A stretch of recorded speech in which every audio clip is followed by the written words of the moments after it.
কিন্তু এখান থেকে আমরা শিক্ষাটা, আমাদের শিক্ষণীয় কি, শাস্ত্র কি শিক্ষা দিচ্ছেন? এক পাশে দাঁড়িয়ে মহাজন এটাই বললেন না, একটা যিনি চোর, যিনি চুরি করে, সেও চুরিটা করে তার ছেলে মেয়েকে ভালো রাখবে বলে, সেও চুরি করে নিজে আনন্দ পাবে বলে, সুখ পাবে বলে, সংসারের সুখের জন্য, আনন্দের জন্য সেও চুরি করছে। আর যিনি সাধু বলে তিনিও আনন্দ পাওয়ার জন্য ভগবানের ভজন করছে। তাহলে পার্থক্যটা কি? দুজনের লক্ষ্য একটাই, আনন্দ পাওয়া। চোরও চাইছে আমি সুখী হব, আর সাধুও চাইছে যে আমি সুখ পাবো। পার্থক্য কি না? কর্মের পার্থক্য।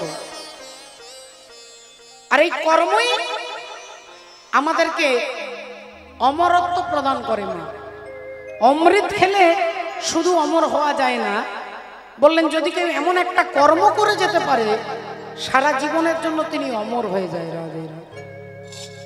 আজও ভক্ত প্রহ্লাদ অমর হয়ে আছে, আজও ধ্রুব অমর হয়ে আছেন, তারা এমন কর্ম করে গেছেন।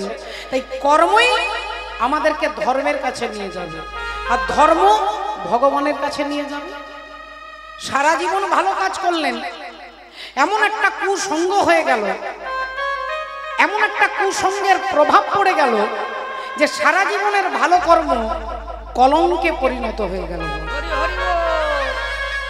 আচ্ছা দেখুন, আপনারা শাস্ত্রজ্ঞ, হরিকথা সকলে জানেন, সকলে বোঝেন।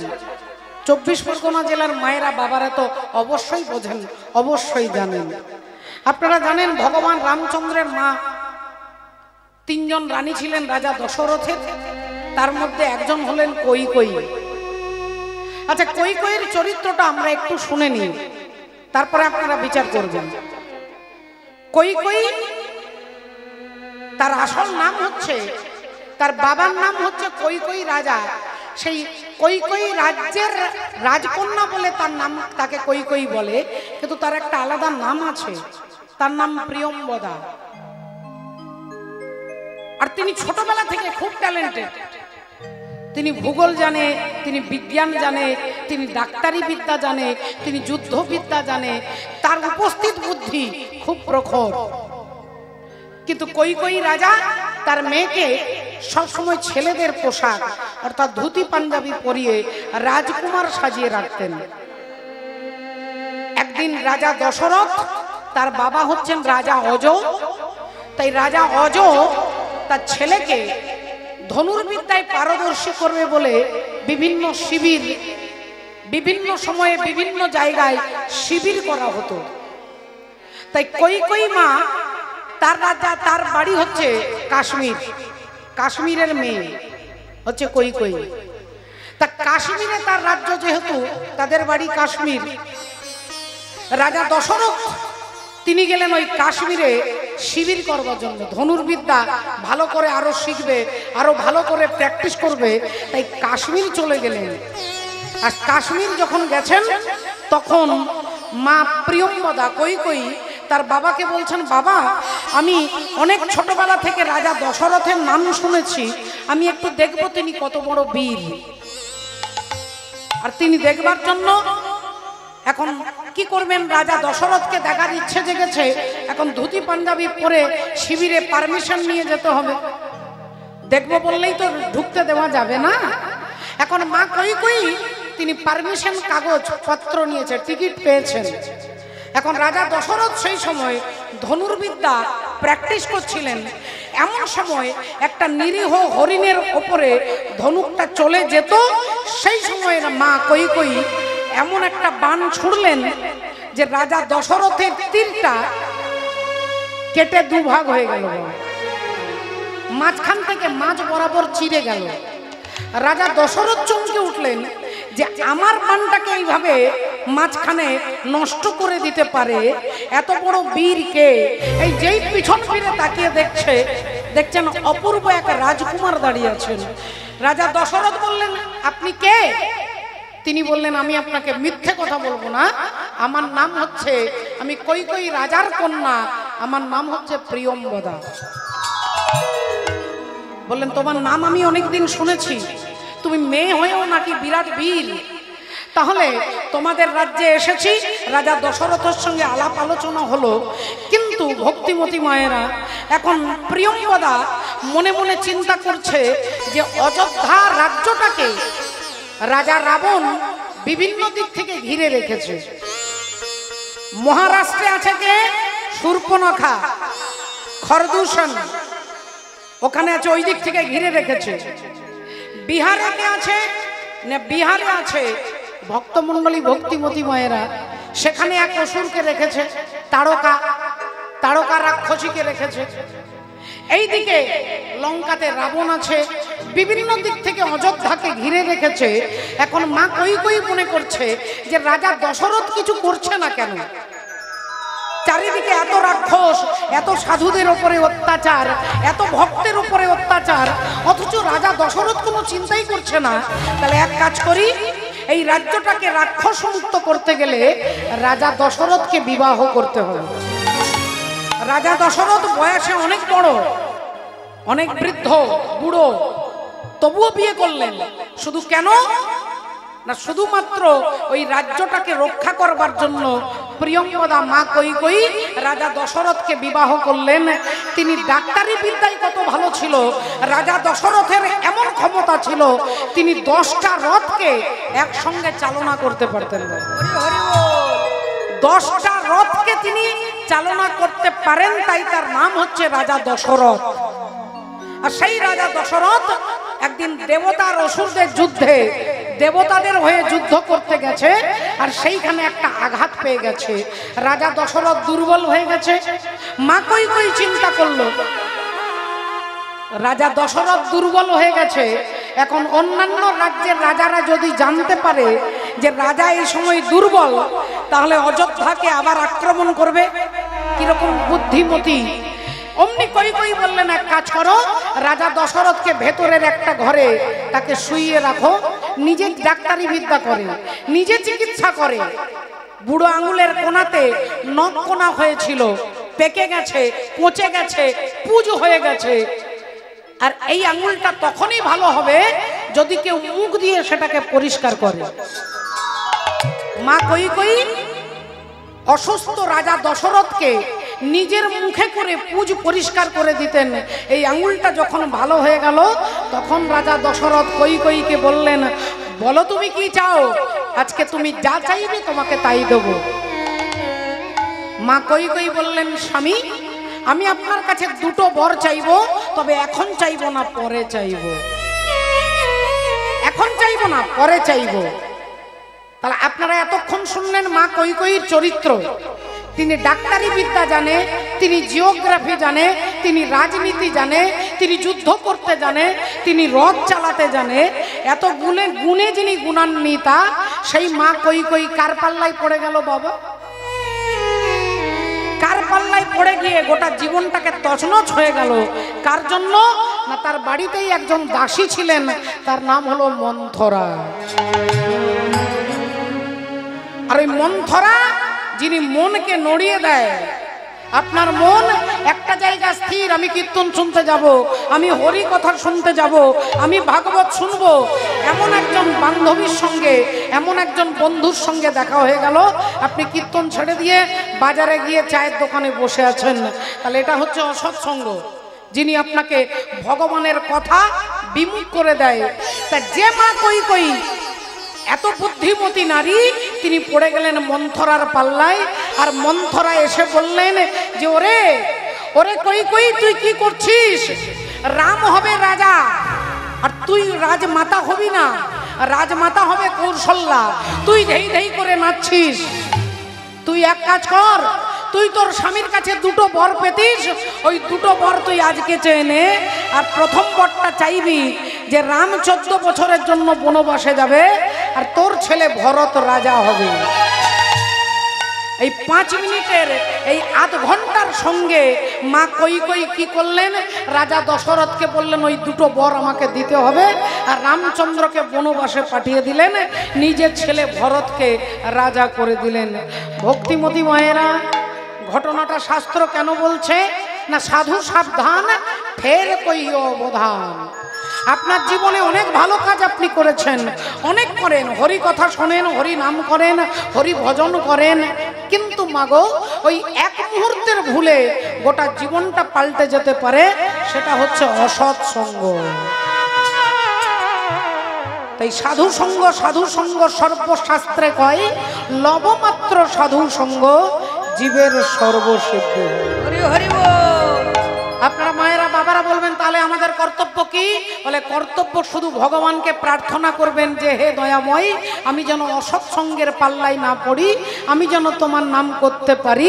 চৈতন্য মহাপ্রভু বললেন এটাই হচ্ছে জীবের প্রার্থনা। গৌরাঙ্গ বলিতে হবে পুলক শরীর, হরি হরি বলিতে নয়নে বহেনি, আর কবে নিতাই চা।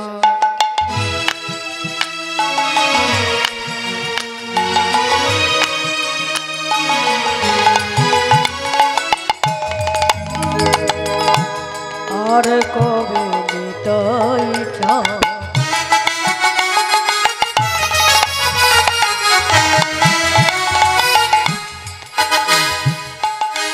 করুণা করিবে ওগো করুণা করিবে, করুণা করিবে, আরে কবে নিতাই চা। করুণা করিবে, করুণা করিবে, করুণা করিবে, সংসার বাসনা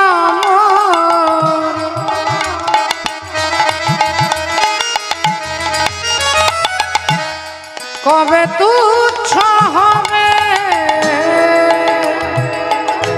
সংসার বাসনা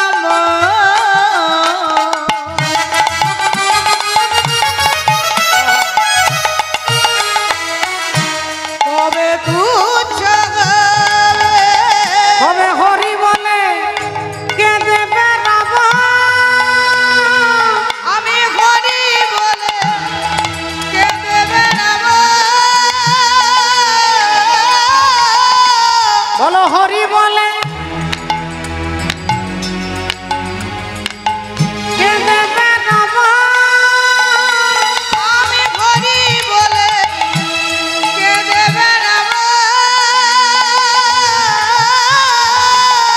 ও যে ধুলাই গড়া গড়ি দেব, হরি বলে কে দেবে রাবা,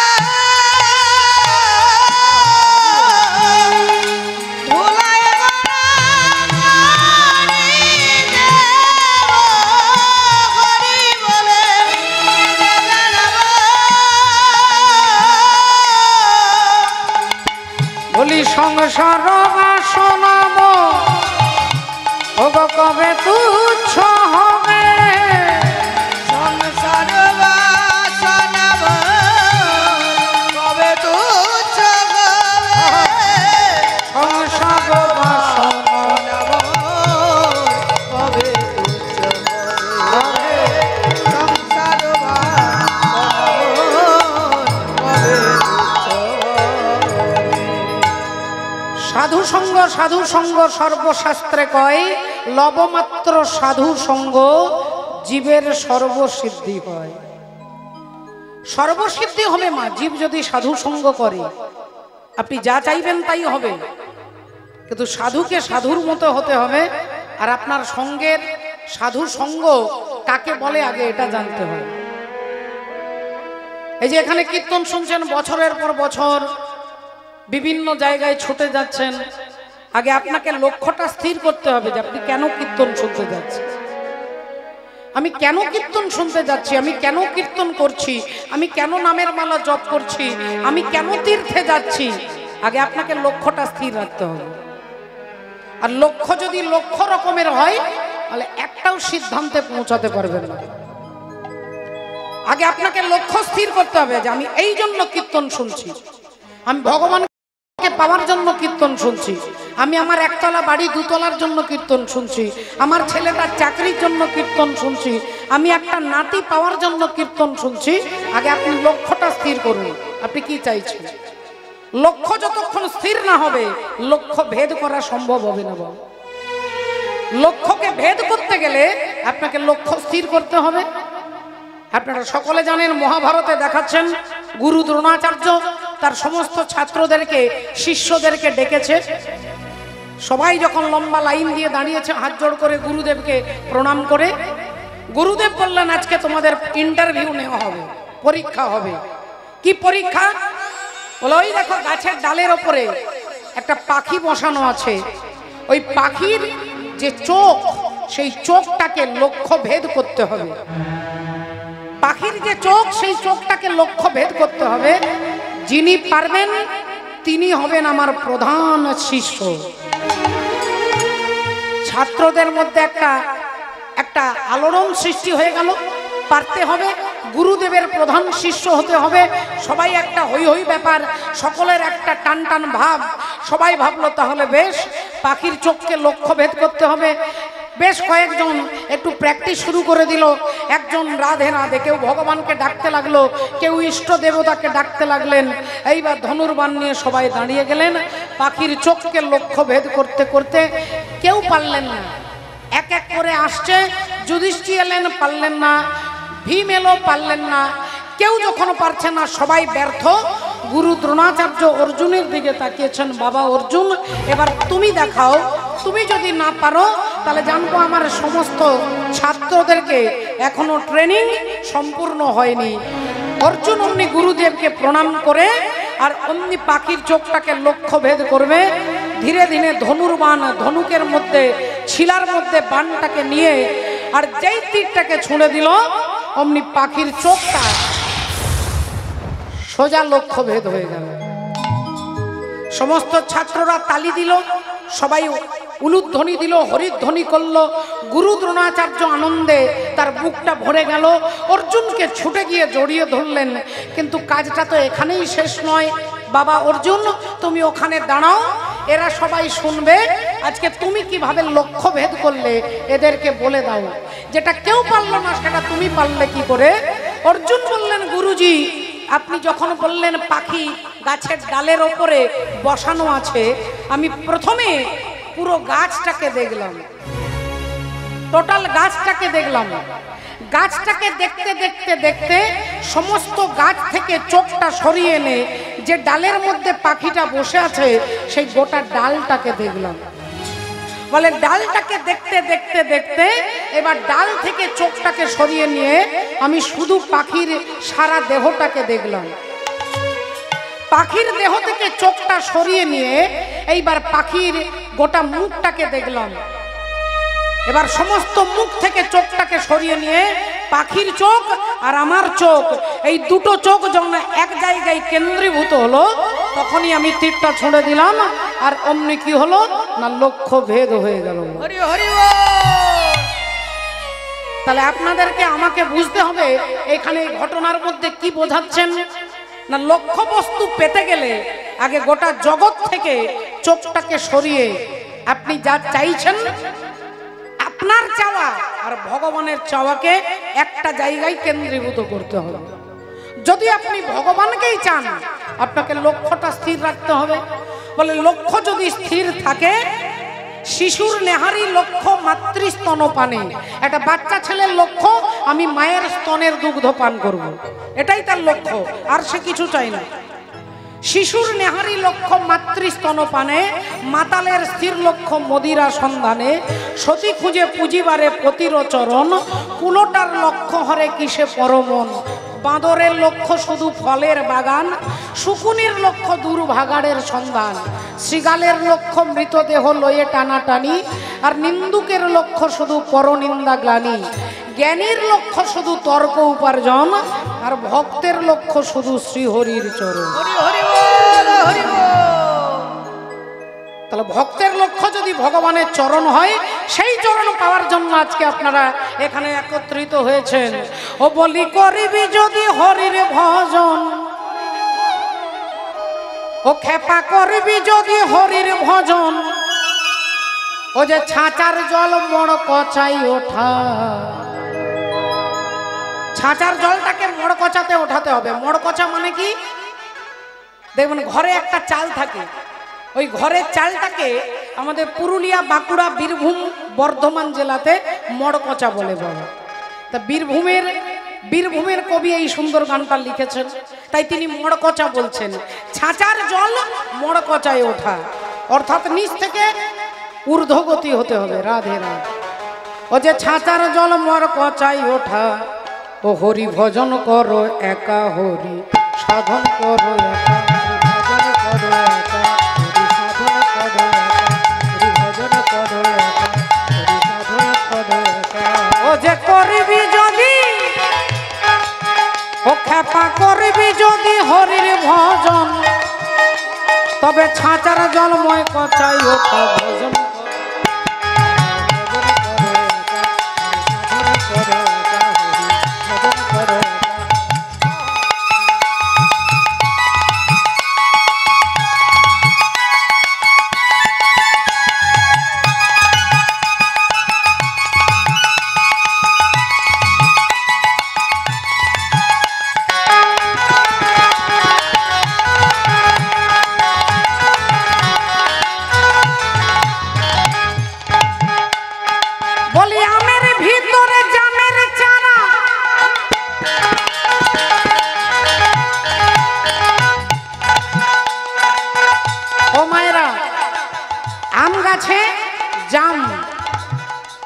আমের গাছে জাম হবে মা, এই প্রাকৃত দেহ দিয়ে অপ্রাকৃত ভগবানকে পাওয়া যাবে। ভগবানের দেহ 8টা উপাদান দিয়ে তৈরি, আমাদের দেহ 8টা উপাদানে তৈরি। আমাদের দেহটাকে প্রাকৃত দেহ বলে, আর ভগবানের দেহটা রক্ত মাংস দিয়ে তৈরি নয়। ভগবানের দেহ সচ্চিদানন্দ বিগ্রহ, সৎ, চিত আর আনন্দ, এই 3টে উপাদানে ভগবানের দেহ তৈরি হয়। মানুষের মতো রক্ত মাংস দিয়ে ভগবানের দেহ তৈরি নয়। তাহলে এটা প্রাকৃত দেহ, আর ভগবানের দেহটা অপ্রাকৃত দেহ। এই প্রাকৃত দেহে আপনি ভগবানকে পেতে পারবেন। তাই বলছে আমের ভিতর জামের চারা। হ্যাঁ, কি বলেন? বলি আমের ভিতরে জামের চারা,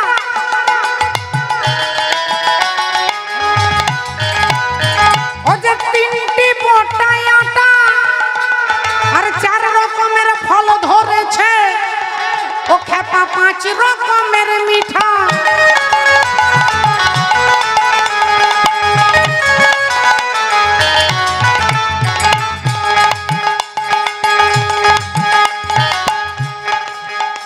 কি বললেন? রাধে রাধে। ও তোর ঘরে থাকে 6 জন চোর, ও তোর ঘরে থাকে 6 জন চোর। কাম, ক্রোধ, লোভ, মোহ, মদ, মাৎসর্য, এই 6টা চোর আমার ভেতরে আছে বল। ও তোর ঘরে থাকে 6 জন। ও খেপা জান গে আগে সেটা হরি ভজন করো একা, হরি সাধন করো একা, হরি ভজন করো একা, হরি সাধন করো একা, ভজন করো একা, হরি সাধন করো একা। ও বলি করবি যদি হরির ভজন, ও যদি করবি যদি হরির ভজন, ও যে ছাঁচার জল মোড় কচাই ওঠা ভজন করো একা, হরি সাধন করো একা, হরি ভজন করো একা, হরি সাধন করো একা, হরি ভজন করো একা, হরি করো একা, ভজন করো একা, হরি সাধন করো একা, ভজন করো একা, হরি সাধন করো একা, ভজন করো একা, হরি সাধন করো একা। মাননীয় ভক্তমণ্ডলী, ভক্তিমতী মায়েরা, আমরা সামাজিক জীব, আমাদের একা থাকতে ভালো লাগে না। কিন্তু যদি কারোর একা থাকতে ভালো লাগে, তাহলে জানবেন ভগবান আপনাকে কৃপা করেছে। একা থাকতে যদি আপনার ভালো লাগে যে আমি একা থাকবো, তাহলে জানবেন ভগবান আপনার বুদ্ধি রূপে সেইখানে আপনাকে কৃপা করেছে মা। একা থাকতে আমাদের ভালো লাগে না, একটু গল্প করব, একটু আড্ডা দেব, একটু সংসারের কথা বলবো, এটাই আমাদের স্বাভাবিক গুণ। রামচন্দ্র রাবণের 2 জন কর্মচারী, একজনের নাম খর আর একজনের নাম দূষণ। এই খর আর দূষণকে পাঠিয়েছে যে যাও ওই দুই ভাইকে মেরে এসো। আর খর দূষণ এই দুজন একটা দল নিয়ে 10,000 সৈনিক নিয়ে খর দূষণ আসছে রামচন্দ্রকে আঘাত করবেন বলে। লক্ষণ অমনি বলে উঠল কানে কানে, বলছে দাদা রাবণের দুজন কর্মচারী খর দূষণ আসছে তোমাকে অ্যাটাক করবার জন্য, আক্রমণ করবার জন্য। রামচন্দ্র বললেন ভাই লক্ষণ এক কাজ করো, তুমি তোমার বৌদিকে নিয়ে একটু দূরে গিয়ে লুকিয়ে থাকো। লক্ষণ বললেন দাদা কি বলছো তুমি, 10,000 সৈনিক নিয়ে আসছে, তুমি একলা থাকবে? রামচন্দ্র বললেন হ্যাঁ আমি একাই আমি সামলে নেব, তুমি তোমার বৌদিকে নিয়ে তুমি একটু দূরে চলে যাও। রাধে রাধে। লক্ষণ বললেন দাদা তুমি ভুল করছো, বৌদি হচ্ছে শক্তি আর আমি হলাম তোমার দাস সেবক। তাহলে শক্তি আর সেবককে বাদ দিয়ে দিলে তুমি যুদ্ধ করবে কার বলে? যুদ্ধ করতে গেলে শক্তি দরকার হয়। তাহলে তোমার শক্তি হচ্ছে সীতা, তুমি বলছো সীতাকে নিয়ে চলে যাও। আবার তোমার যেহেতু আমি দাস সেবক, তাহলে সেবকেরও একটা দরকার আছে, তুমি বলছো আমাকেও চলে যেতে। রামচন্দ্র বললেন আমি যা বলছি তাই করো, তোমরা একটু দূরে লুকিয়ে যাও। এখন সীতা দেবীকে নিয়ে লক্ষণ ঠাকুর লুকিয়ে গেছে, রামচন্দ্র একা বসে আছে। আর খরদূষণ 10,000 সৈনিক নিয়ে আক্রমণ করতে আসছে। ভগবান রামচন্দ্র দূর থেকে কিচ্ছু করলেন না, না ছুড়লেন গদা, না মারলেন তীর, না মারলেন পাথর, না মারলেন ইট, কিছু নয়, শুধু দূরে দাঁড়িয়ে রামচন্দ্র একটু হেসে দিলেন। 10,000 সৈনিক যে যার মুখের দিকে তাকাচ্ছে, দেখছে একজন আরেকজনকে দেখছে, এ রাম, দেখছে এর ভেতরে রাম, এ দেখছে ওর ভেতরে রাম, এ দেখছে ওকে রাম, ও দেখছে একে রাম। এ ভাবছে আমি যাকে খুঁজছি এ তো সেই, আর ও ভাবছে আমি যাকে খুঁজছি এ তো সেই। নিজেদের মধ্যে মারামারি কাটাকাটি করে 10,000 সৈন্য হরিবোল হয়ে গেল। নিজেদের মধ্যে মারামারি করে কাটাকাটি করে। রাধে রাধে। আপনি প্রণাম কাকে করবেন? আপনার ভেতরেও রাম, আপনি যাকে প্রণাম করছেন তার ভেতরেও রাম। আগে আপনাকে জানতে হবে ওই দুজন অসুর খর দূষণ তারা হচ্ছে বিকার। আর বিকার মানুষের মধ্যে উৎপন্ন হয় কখন? বলে সঙ্গের গুণে। আপনার কাছে যখন সিনেমার গল্প করবে আপনার মনটা সিনেমার মতো তৈরি হয়ে যাবে। আপনার কাছে যখন সংসারিক কথাবার্তা বলবে আপনার মন সংসারের রসে ডুবে যাবে। তাহলে রামচন্দ্র বোঝাচ্ছেন কি না, তুমি যখন একা থাকবে তখন না তোমার মধ্যে ক্রোধ জন্মাবে, না কাম জন্মাবে, না লোভ জন্মাবে। তুমি একা থাকলে ভজন সাধন করতে পারবে।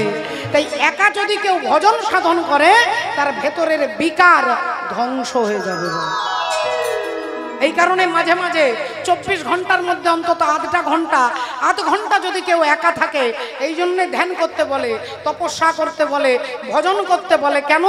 আপনার মাইন্ডটাকে কন্ট্রোল করবার জন্য। মাইন্ডকে কন্ট্রোল করবার জন্য একা থাকতে হয়। তাই একা যিনি আছেন তিনি এটা ভেবে নেবেন যে একা শুধু থাকলে হবে না, একা থাকতে গেলে ভজন করতে হবে। রাধে রাধে। মাননীয় ভক্তমণ্ডলী, ভক্তিমতী মায়েরা, এই কারণে বলছে যদি করবি যদি হরির ভজন, করবি যদি হরির ভজন, তবে ছাঁচার জল মোড় কচাই ওঠা ভজন করো একা হরি সাধন করো, হরি ভজন করো একা হরি সাধন করো একা। তাই মাননীয় ভক্তমণ্ডলী, ভক্তিমতী মায়েরা, আমরা তো পারবো না, আপনাদের সন্তান আছে, নাতি আছে, জামাই আছে, বলে সংসারে আপনি থাকবেন, আপনার মনটাকে ভগবত চরণে রাখতে হবে। চৈতন্য মহাপ্রভু এই কারণেই এলেন কলির জীবকে সংসারে থেকে কি করে ভগবানকে পাওয়া যায় আজকে একটু জেনে নেব। দেখুন, একজন সংসারী মানুষ বলে তিনিও ভগবানকে পেতে পারেন, আর একজন বৈরাগী মানুষ সারা জীবনে বিয়ে করেনি, জঙ্গলে থাকে, বলে তিনিও ভগবানকে পেতে পারবেন। দুজনেরই রাস্তা এক জায়গায় গিয়ে মিলবে। বলে কি রকম?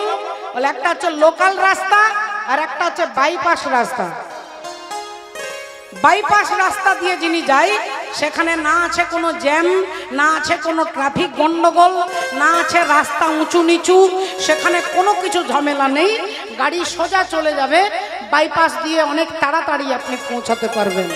আর যিনি লোকাল রাস্তা দিয়ে যাবে বলে তাকে দেখতে হবে কে পায়ে হেঁটে আসছে, কে মোটর সাইকেল যাচ্ছে, কোনখানে ভ্যান ঢুকে যাচ্ছে, কোনখানে টোটো চলে আসছে, আপনাকে দাঁড়াতে হচ্ছে, আবার চলছেন, আবার দাঁড়াতে হচ্ছে, কোথাও গর্ত আছে, কোথাও আছে বাম্পার, আপনাকে কখনো লাফাতে হচ্ছে, কখনো নিচে পড়তে হচ্ছে।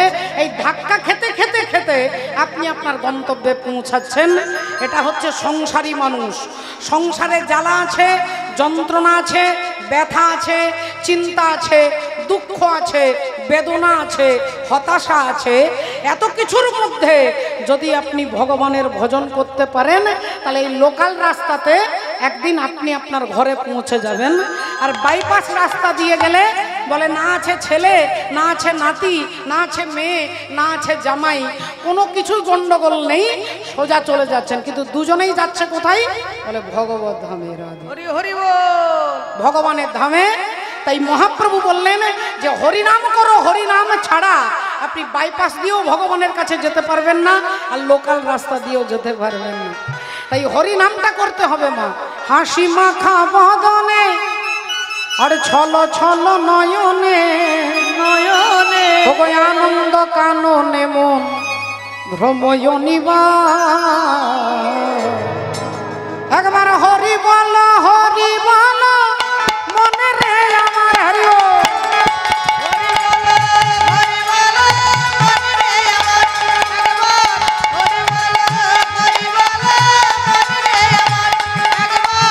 হরি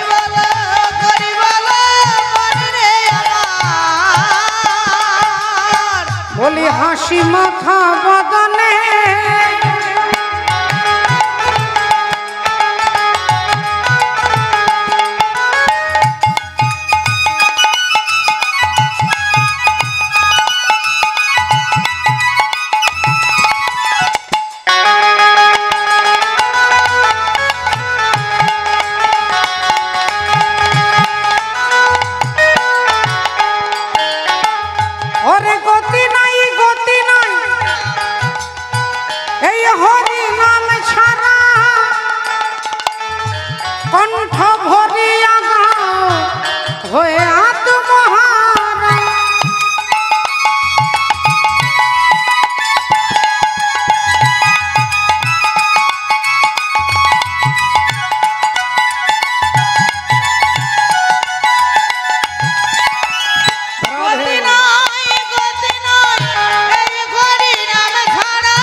পুড়িতেছে মানুষের কত অহংকার।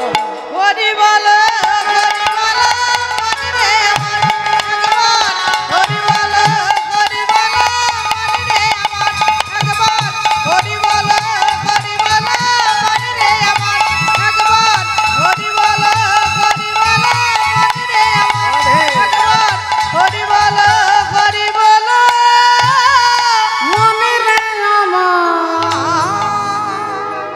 পদকর্তা এক পাশে দাঁড়িয়ে কলম দিচ্ছেন, বিষয় ছাড়িয়া কবে শুদ্ধ হবে মন। আজ বিষয় ছাড়িয়া কবে শুদ্ধ হবে মন, বিষয় ছাড়িয়া কবে শুদ্ধ হবে মন, ছাড়িয়া কবে শুদ্ধ হবে মন। কবে হাম হেরব সেই মধুর বৃন্দাবন, কবে হবে হেরব সেই মধুর বৃন্দাবন, কবে হবে হেরব সেই মধুর বৃন্দাবন। রূপ রঘুনাথ পদে হইবে আকুতি, রূপ রঘুনাথ পদে হইবে আকুতি। আরে কবে হাম বুঝব সেই যুগল প্রীতি, কবে হাম বুঝব সেই যুগল প্রীতি, কবে হাম বুঝব সেই যুগল প্রীতি। রূপ রঘুনাথ পদে রহু মরে আস, আজি প্রার্থনা করয় সদা নরোত্তম দাস। নরোত্তম হরি বল হলো না গো হরি বলা আয় গো তারে হরি বলা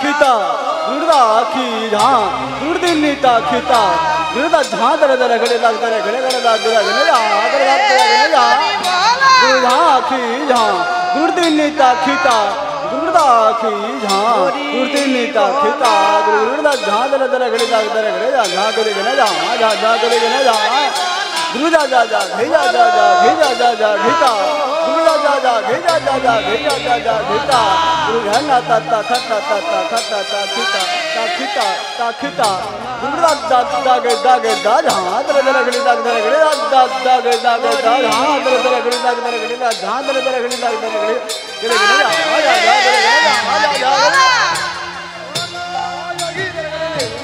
जागी तेरे गले जागी तेरे गले जागी तेरे गले जागी तेरे गले जागी तेरे गले जागी तेरे गले तेरे ताकि तेरे तेरे ताकि तेरे गुरु ने ते धीरे धीरे धीरे धीरे धा गुरु जागी तेरे गले जागी तेरे गले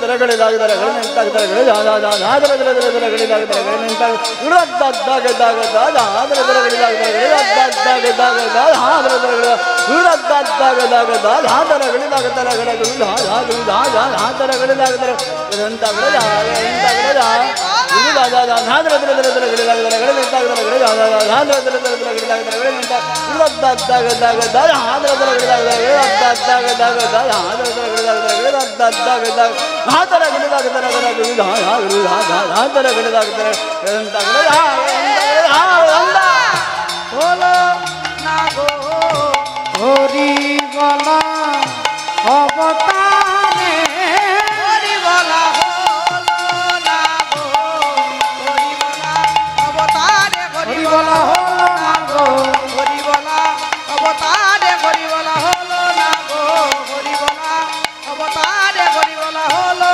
ना गो हरि बोला अवतारे हरि हरि बोला হলো না জয় জয় জগৎ গুরু তুমি বাঞ্ছা কল্পতরু সিক্ত কর তপ্ত মরু করুণা তোমার তুমি মাতা তুমি পিতা তুমি জগতের ত্রাতা কেহ নাই তোম ভিন্নয়া তোম ভিন্নয়া সকলের চরণে দণ্ডবোধ প্রণাম জানিয়ে শ্রদ্ধেয় বাবা ঠাকুর ভক্তিমতী মায়েরা আজকে যে ভগবানের কথা যে হরিগুণ কীর্তন আপনারা শুনতে একত্রিত হয়েছেন এই হরিবাসরে আমরা শুনব আজকে পরম ধার্মিক রাজা বিচক্ষণ রাজা ন্যায়শীল রাজা সত্যবাদী রাজা যার কথা আপনারা এর আগে হয়তো অনেকবার শুনেছেন বিভিন্ন শাস্ত্রের মাধ্যমে বিভিন্ন কীর্তনিয়ার বদন থেকে আমরা সেই সত্যবাদী রাজা হরিশ্চন্দ্রের সত্য যে তিনি যে সত্য রক্ষা করেছিলেন তার তথ্য রাজা হরিশ্চন্দ্রের জীবনীর মধ্য থেকে আমরা জানব একবার সবাই মিলে বলবো বলো ভগবান কৃষ্ণচন্দ্র কি বলো রাধা রানী কি बोलिए भागवत महापुराण की अनंत कोटि भक्त वृंदो की निताई गौर सीतानाथ प्रेमानंदे हरि हरि बोल हरि बोल हरि हरि बोल তাহলে রাজা হরিশ্চন্দ্রের কথা জানবো শুনবো আমরা একটা ভজনের মধ্যে দিয়ে ভজন রাজ্যে যাব রাধে রাধে এই ভজনের মধ্যে দিয়ে আমরা ভজন রাজ্যে প্রবেশ করব হায় আখবা है आँखों जो शाम का दर्शन किया करे है आँखों जो शाम का दर्शन किया करे शीश जो प्रभु चरण में वंदन किया करे बेकार वो मुख है जो रहे व्यर्थ बातों में मुख वो है जो हरि नाम का सुमिरन किया करे हीरे मोती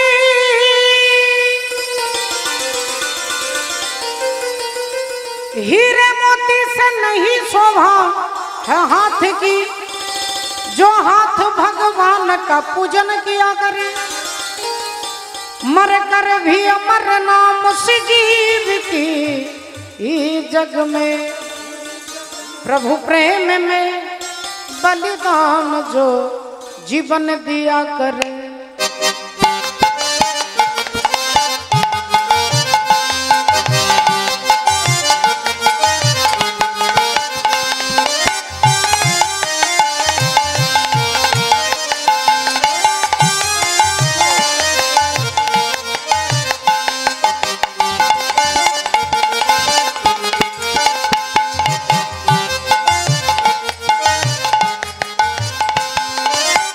ऐसी लागी लगन मेरा हो गई मगन, ऐसी लागी लगन मेरा हो गई मगन। वो तो गली गली हरि गुण गाने लगी, महलों में पली बन के जोगन चली। मीरा रानी दीवानी कहाने लगी, ऐसी लागी लगन।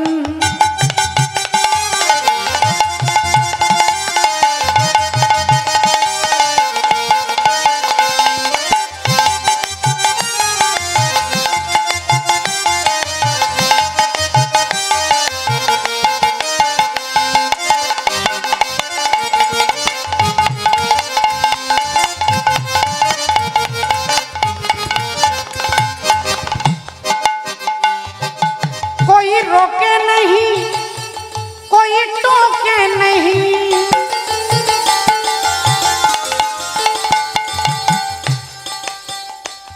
कोई रोके नहीं,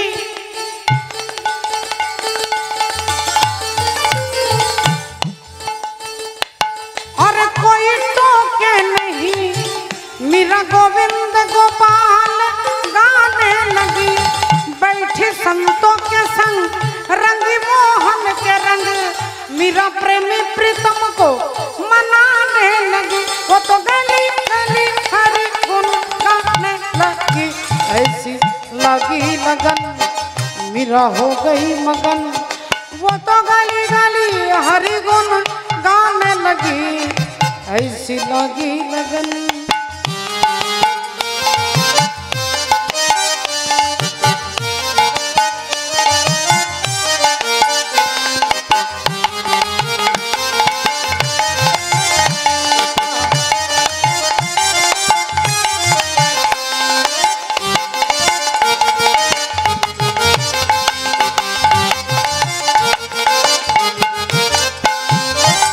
राणा ने विष दिया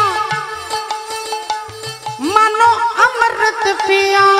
सारे रानी दादा दादा मगा मगा मगर गर गरी गरी रे सा नी नी नी सा नी नी नी सा नी नी नी सा नी नी नी सा नी सा रे नी सा नी सा रे नी सा गा गा रे नी सा गा गा रे नी सा गा गा रे रे मा मा गा मा मा पा गा नी दा पा मा पा गा मा रे गा सा रे नी सा गा नी सा गा।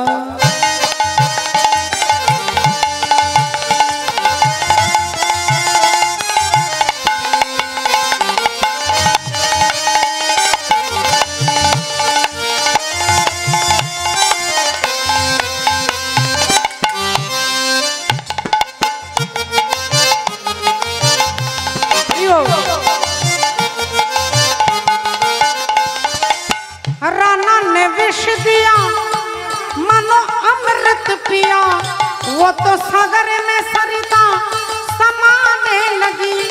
दुख लाखों सहे मुख से गोविंद कहे, मेरा गोविंद गोपाल गाने लगी।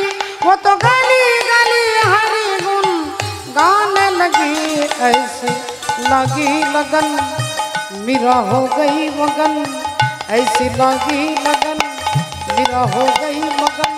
ऐसी लगी लगन मेरा हो गई मगन। निताई गौर सीतानाथ प्रमानंदे।